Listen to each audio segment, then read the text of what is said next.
because this is the hair that has not been locked. And what I try to educate people on is the fact that as you go down further the lock, you can actually see the maturity of the lock status.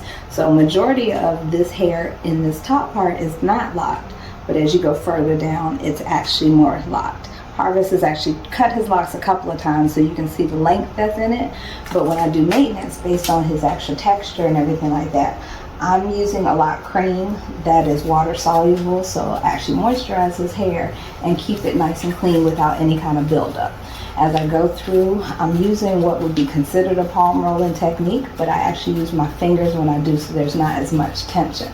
And I continue to bring that product that's going to continue to absorb so that it smooths out the entire lock. And so when I tell people when you're doing different techniques, it depends on the hair texture, but it also depends on how long it's been with the maintenance. And then I gotta go in and just smooth out everything.